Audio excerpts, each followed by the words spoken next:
Good morning mga katabats, yan samahan nyo ako mag-groom tayo ng Pomeranian ha. Yan dito tinitrim natin muna, binabawasan muna sa mga puwet-puwet yan. Yan dito. Bago dito titiningin ko muna mga katabats yung balahibo niya. Kasi medyo mahaba. Bibilugin natin to mga katabats kasi yun ang gusto ng customer. Pabilog daw. Sige, gawin natin. Yan. Dito tinitingin ko muna dito mga katabats ang ko.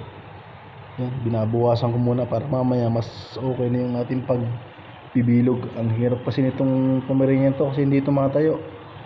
Yan, pagpasensya na yung video mga katabas kasi medyo madilim nga yung ating video kasi wala pa tayong magandang camera. Pagpasensyahan nyo na lang muna yan. Bali dito yan, iboblower ko na, napaliguan ko na to mga katabas. Tapos ko na yung pagtitining.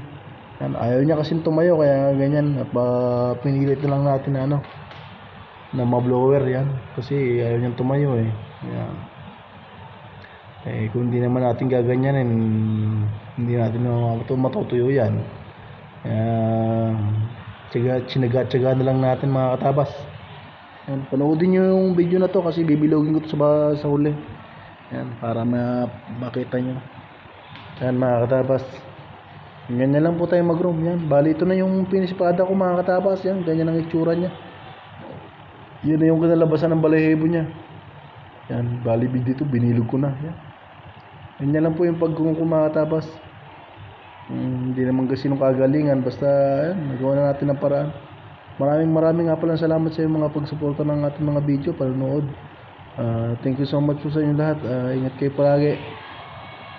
Yan, ito po yung mga design ko. Yan. Ito na yung picture niya. Yan, thank you sa lahat po.